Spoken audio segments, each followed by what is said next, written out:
Cuando toda la gente había acabado de pasar, dice el versículo 1, ya pasaron el Jordán.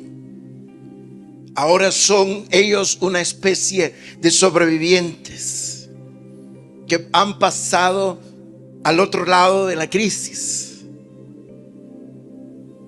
Han pasado al otro lado de la pandemia. El COVID no los mató. La falta de trabajo no los derrotó. Una carencia, una carestía, un matrimonio roto no los derrotó. Nosotros y yo, hermanos, somos justamente todo eso que hemos pasado por donde asustan. Nuestro Jericó se abrió. Ahora Israel está en el otro lado, en la tierra prometida. Pero resulta que la tierra prometida, hermanos, no es para vacacionar. No es para cruzarse de brazos. No es para decir, la hice, ahora me acomodo. No, mis hermanos.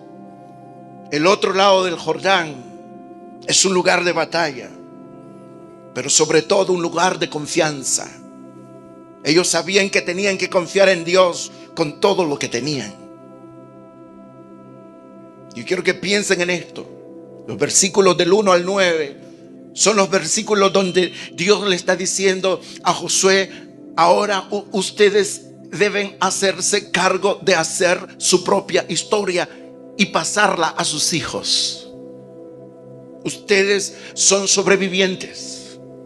Ustedes conocen todas las vicisitudes. Ustedes conocen todo lo que les ha pasado.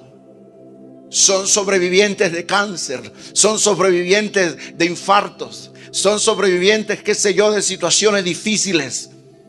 Pero el Señor que estuvo del otro lado también sigue estando con ustedes de este lado. Pero no será fácil, iglesia. Hay que pelear la buena batalla de la fe. Es un lugar de grandes desafíos, de grandes retos. El 2024 es un año de grandes desafíos, de grandes retos, de grandes batallas, pero también de grandes triunfos, pero también de grandes bendiciones. Es un lugar, es un tiempo, hermanos, que nos está exigiendo que seamos transformados. Es un lugar de transformación, transformación de nuestro ser, transformación de nuestro mirar, transformación en cómo nosotros vamos a interpretar la vida, transformación de nuestra manera de hablar. Es un tiempo de entrenamiento. Iglesia del Señor, el 2024 no es un tiempo para cruzarse de brazos y dormirse en las victorias y los laureles de glorias pasadas. No, mis hermanos, el tiempo de la venida del Señor está más cerca que nunca, y como iglesia debemos estar vivos, activos y alertas, sirviendo, trabajando en la obra del Señor. La mayoría de nosotros, hermanos, hubiéramos querido ir y agarrar a palo limpio a Jericó, porque ahora tienen que enfrentar otro enemigo que son Jericó. Pero el Señor los llevó a un lugar que se llama Gilgal. Ahora los tiene ahí en Gilgal, del otro lado del Jordán. La mayoría de nosotros hubiéramos pensado, bueno, es tiempo de agarrar a garrote limpio a los enemigos.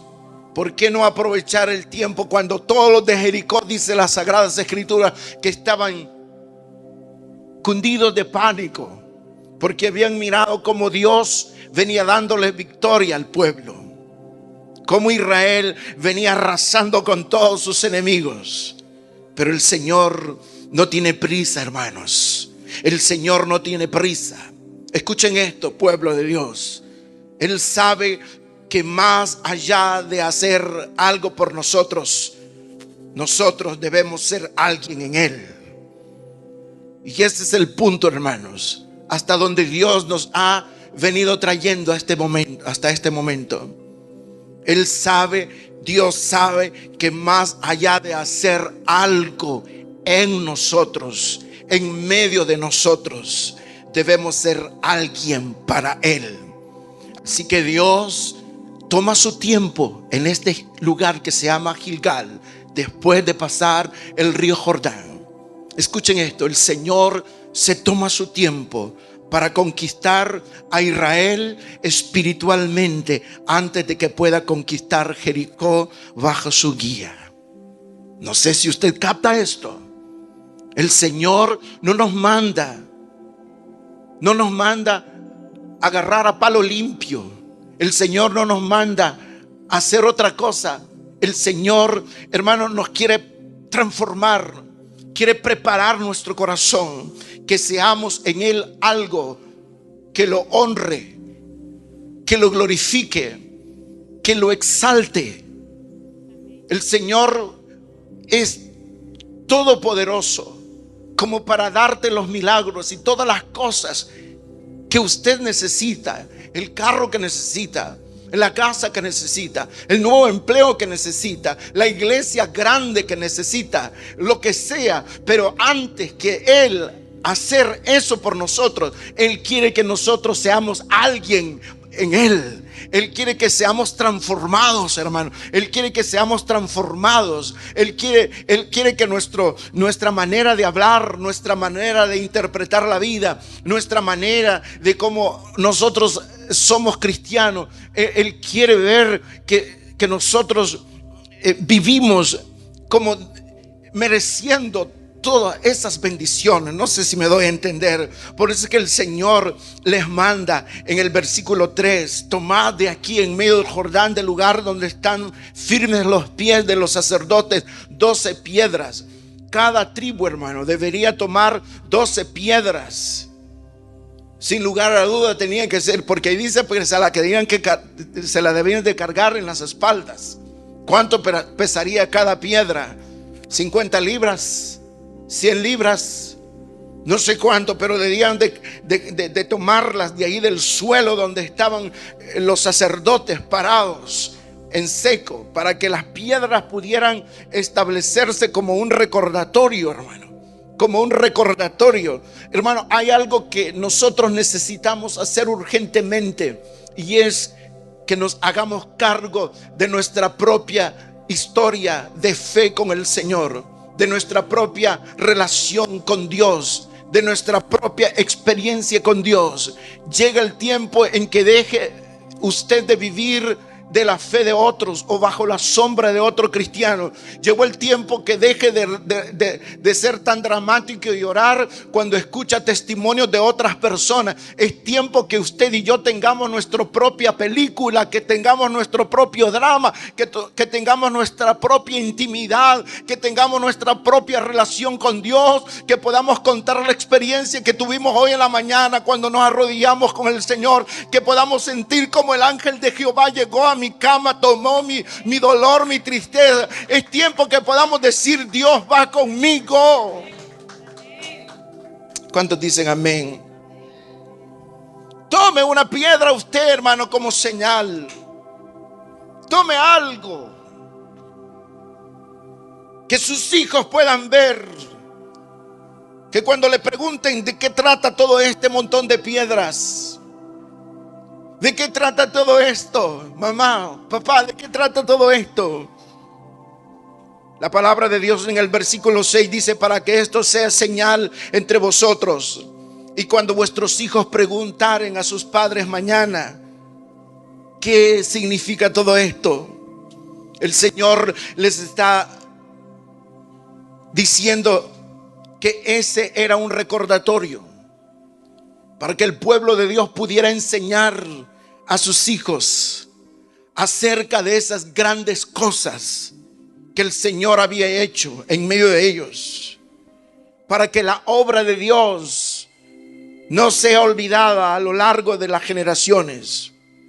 A menudo, hermanos míos, nosotros fallamos en nuestra confianza en Dios, porque nos olvidamos de las cosas que el Señor nos ha dado, de las bendiciones y de los milagros que Él ha hecho.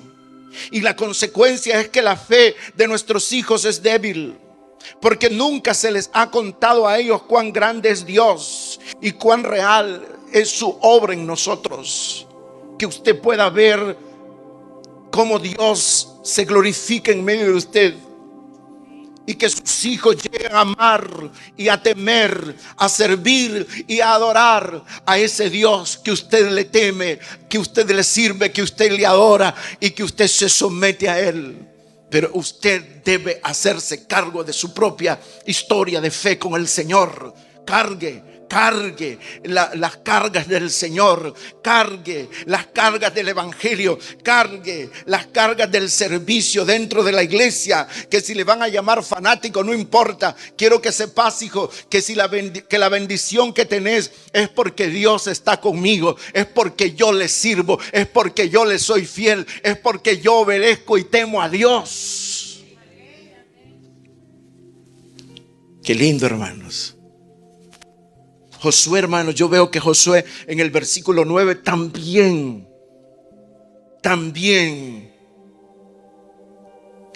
agarró 12 piedras. Los 12 líderes una, pero Josué 12. Porque sus líderes, los líderes que influyen, inspiran haciendo también. Dijo Josué, también yo lo haré.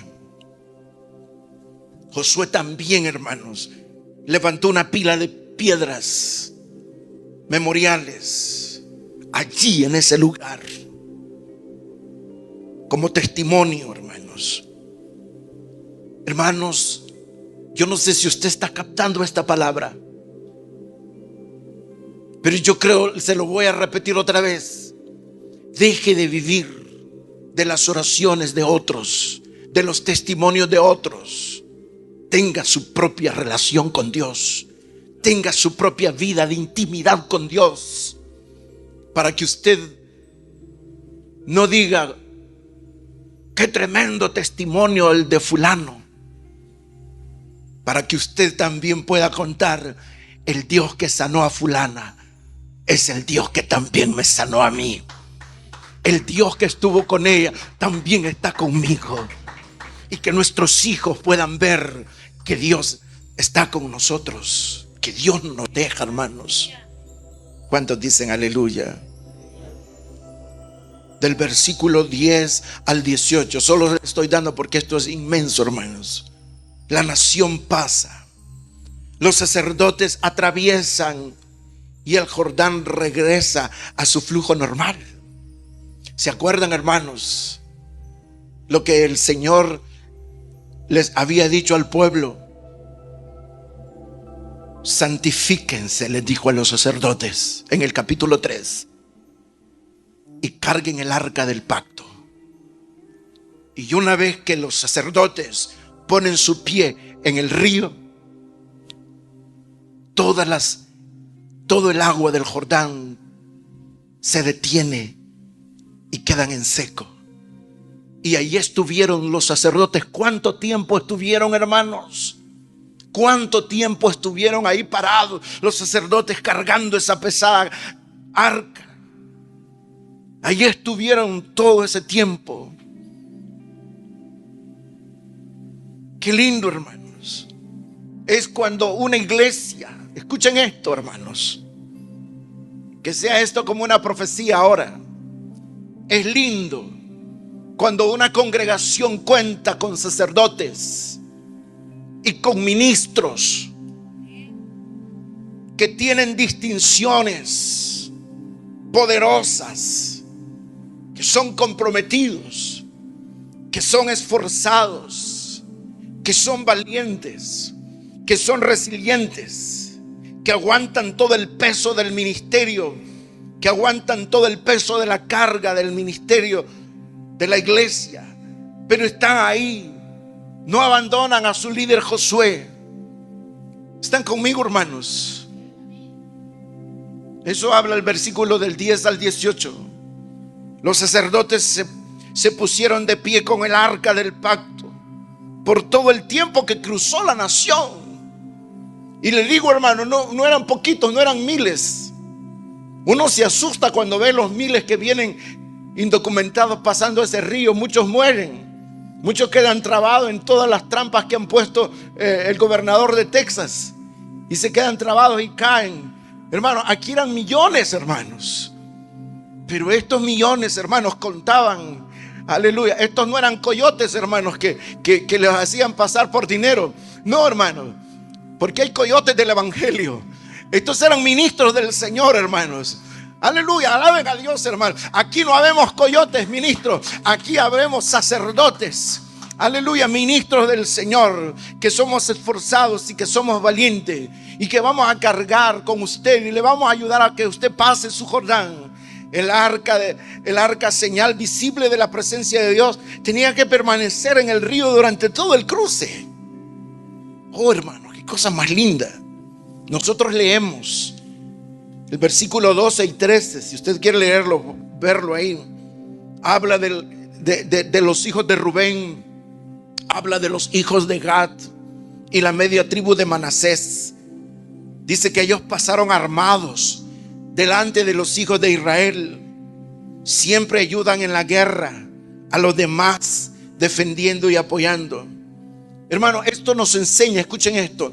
Esto nos enseña que para el 2024,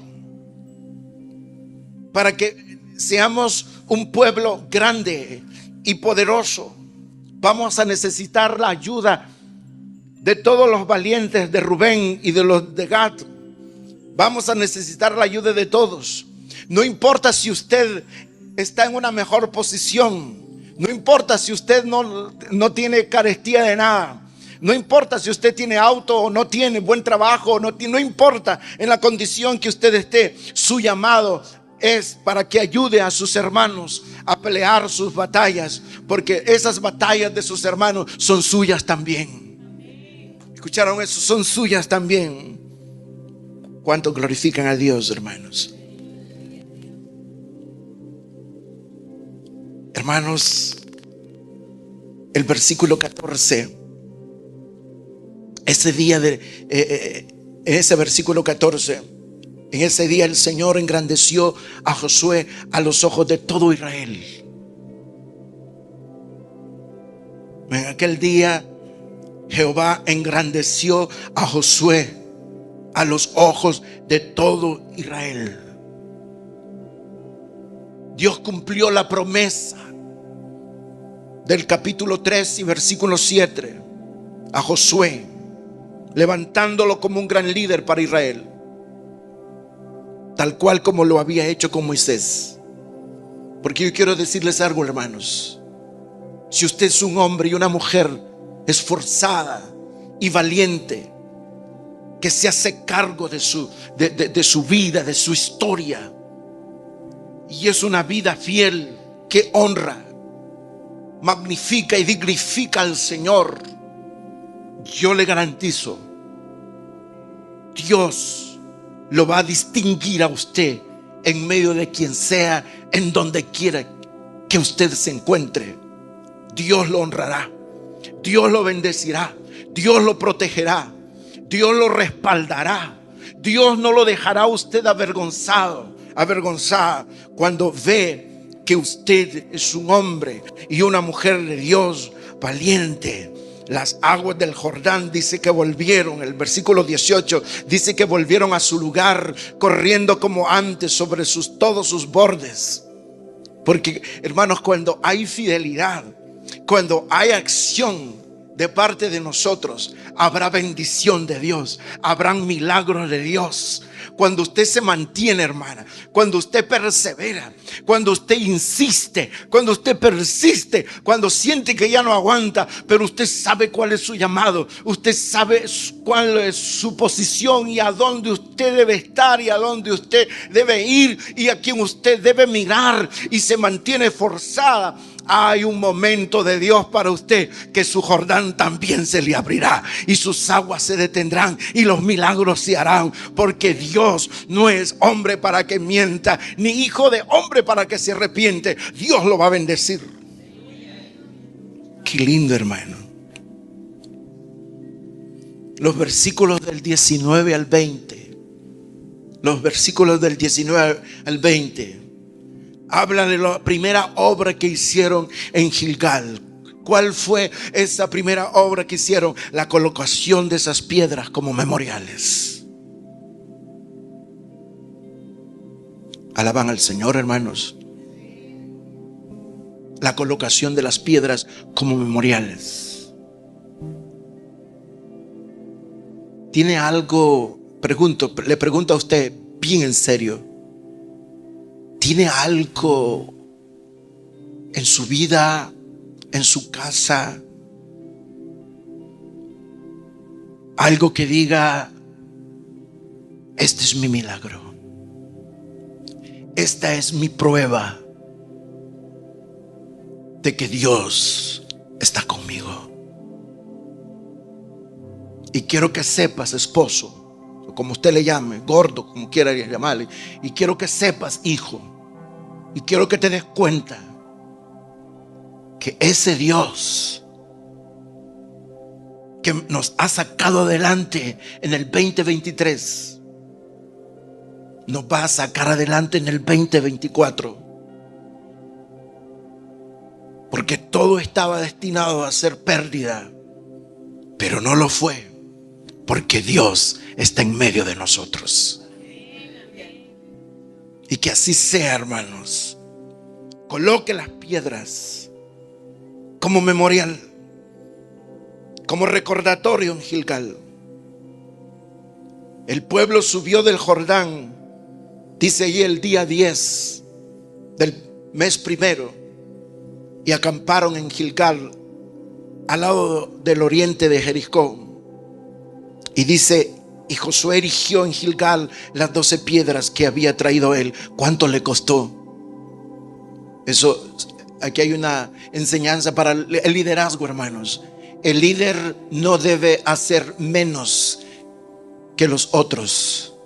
El líder debe hacer más que los demás. Aquellos 12 príncipes, representantes de las 12 tribus, les pidió Josué solo una piedra que la cargaran, pero él tuvo que cargar 12 él solo.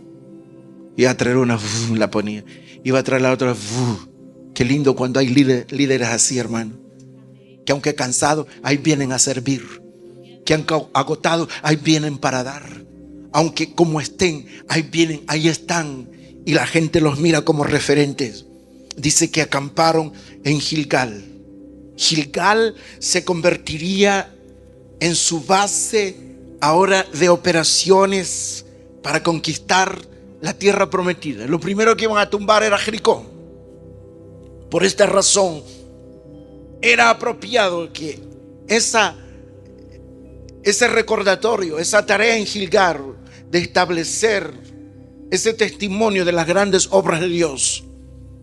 Hermanos, yo le suplico en el nombre, le pido en el nombre de Dios, que el otro año, hermanos, que a partir de hoy, como lo que hemos experimentado, no sé si usted queda impactado, pero lo que experimentamos en la primera parte del servicio, se quede con nosotros y vaya creciendo un poco más, para que el otro año, hermanos, nosotros tengamos tremendo memorial de ese tremendo gran Dios que está con nosotros, y que los enemigos teman y tiemblen y se den cuenta que Dios está con nosotros, que Dios está con nosotros. Qué lindo, hermanos. Del versículo 21 al 24, ¿cuál era el propósito? ¿Cuál era el propósito de esas piedras? Y dice: y habló a los hijos de Israel diciendo: cuando mañana preguntaren vuestros hijos a sus padres y dijeren: ¿qué significan estas piedras?, declararéis a vuestros hijos diciendo: Israel pasó en seco por este Jordán. Si yo le pregunto a mi hermana Alicia, a mi hermano Julio, les pregunto a todos ustedes: ¿hay algo de autoridad? ¿Hay algún punto de contacto? ¿Hay alguna piedra conmemorativa que haga que sus hijos teman a Dios, respeten a Dios, sirvan a Dios? ¿Hay algo en usted? ¿Sus hijos pueden ver que Dios está con usted? Como para que ellos tiemblen ante la presencia de Dios.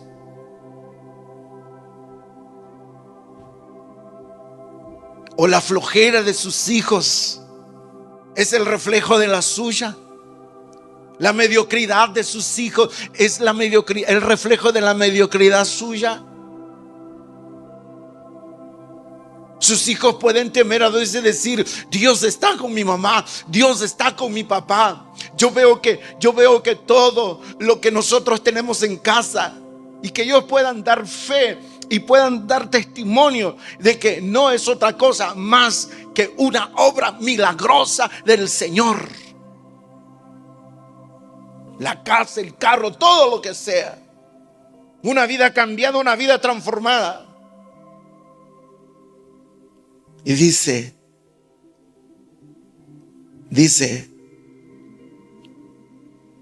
para que vean,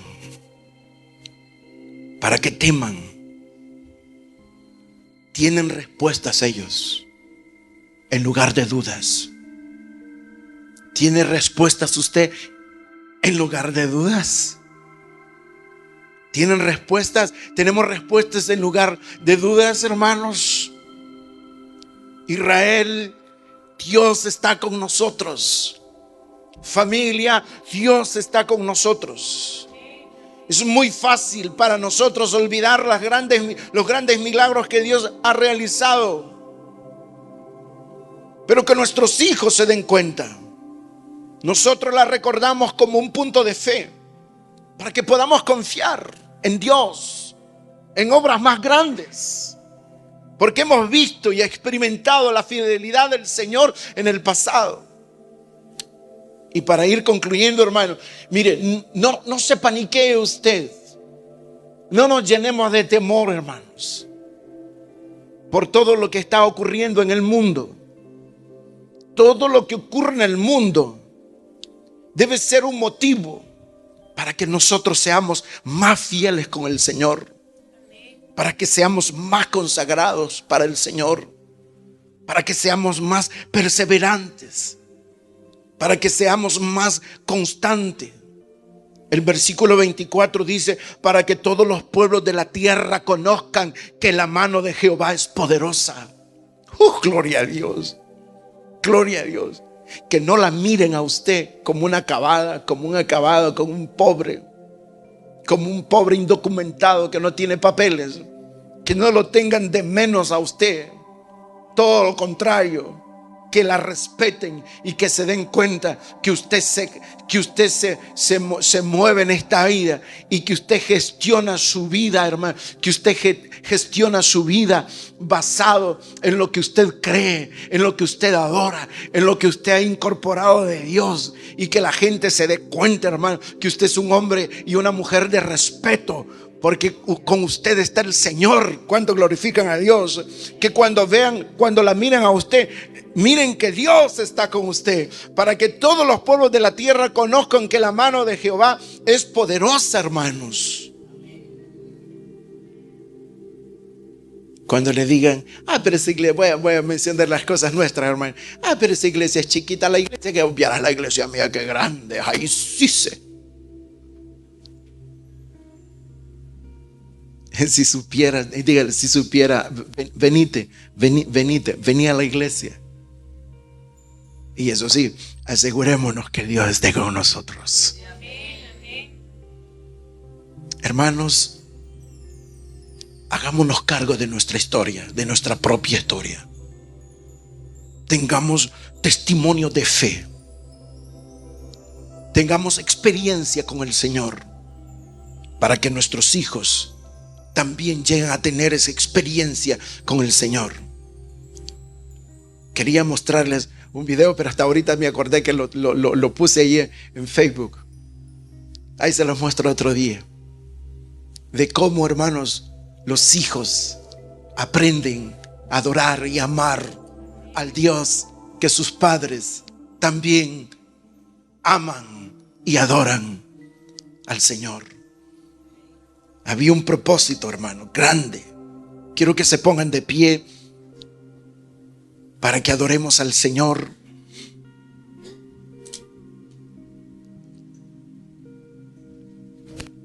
Porque nosotros estamos en Gilgal, hermanos. Donde nos quedamos en Gilgal. Con nuestro memorial, con nuestro testimonio, con nuestra piedra como altar. Tenemos por delante un Jericó que conquistar, hermanos. Un nuevo año que conquistar. Gloria a Dios. Hagámonos cargo de nuestra propia historia, hermanos, en Dios. Y que hermano Julio pueda gloriarse cuando ve a sus hijos que cantan y sirven y adoran a Dios. Aleluya. Cuando pasaron los años, cuando pasaron los tiempos más difíciles, y sus hijos también adoran a Dios. Y siguen amando a Dios sus hijos, hermana Alicia. Ahorita los tiene todavía. Piensen en Julito, aquí está Lorenzo. No glorifican al Señor por Lorenzo, hermano. Aquí está. ¿Tendrá dudas algunas veces? Sí, muchas. ¿Tendrá respuestas? Quizás no las tendrá, pero sí tiene fe. Pero sí hay algo de Dios en él. Hay una conectividad con el Señor y sabe que separado de Dios es nada. Y por eso está aquí. A menos que Julito le diga, si no vas a la iglesia cuando vengas, no creo. O lo boto del cuarto. No creo. Hermanos, Dios nos ayude. Oremos al Señor. Padre, gracias. Seguimos adelante, Señor, con fe, confiando en ti. Los hermanos que nos están mirando, seguimos adelante, confiando en Dios, haciendo nuestro propio memorial, haciéndonos cargo de nuestra propia historia, pasando a nuestros hijos esa historia de fe, esa historia de confianza en Dios, y que nuestros hijos y quienes nos miran puedan creer también en el Dios que creemos, amar al Dios que amamos, servir al Dios que servimos, cantarle hacia Dios que nosotros le cantamos. En el nombre del Señor decidimos hoy hacernos cargo de nuestra propia historia, de nuestra propia relación con el Señor, y seguimos adelante. Aquellos líderes a quienes Dios les ha dado cargas, yo les pido en el nombre del Señor, no renieguen del llamado y de la carga ministerial y la carga de privilegio, de servicio que a lo mejor tienen dentro de la iglesia. Cárguenla, sigan adelante en el nombre del Señor, fieles, obedientes, porque ese Dios que abrió Jericó también es poderoso para abrir las ventanas de los cielos y hacer que sobreabunden la vida suya. En el nombre del Señor, ese Señor está con nosotros, hermanos. No nos va a dejar y no nos desamparará. Alaben la gloria del Señor. Padre, gracias en el nombre de Jesús. Padre, gracias en el nombre de Jesús. Levantamos en oración a nuestros hermanos que nos están mirando, hermanos. Levanten en oración un momento y pidan a Dios por esos fieles hermanos que se conectan con nosotros en el nombre de Jesús. Hermanos de Perú, hermanos de México, hermanos de Guatemala, de Honduras, de El Salvador y otros hermanos que se conectan. Dígale a Dios, Dios bendice a sus hermanos. Un fuerte abrazo a nuestros hermanos peruanos. Un fuerte abrazo a nuestros hermanos de México, de Guatemala, de El Salvador, que nos miran de México, de donde quiera, hermano, y díganle a Dios: Dios bendice a sus hermanos en el nombre de Jesús. Gracias, Señor, porque para siempre es tu misericordia. Terminamos, hermanos, esta tarde orando por ellos. Si hay hermanos que están enfermos, que nos miran, que tienen alguna necesidad, hermanos, desde aquí oramos por ustedes, para que el Señor los guarde, para que el Señor los bendiga. En el nombre de Jesús. Gracias, Señor, porque para siempre es tu misericordia. Amén y amén.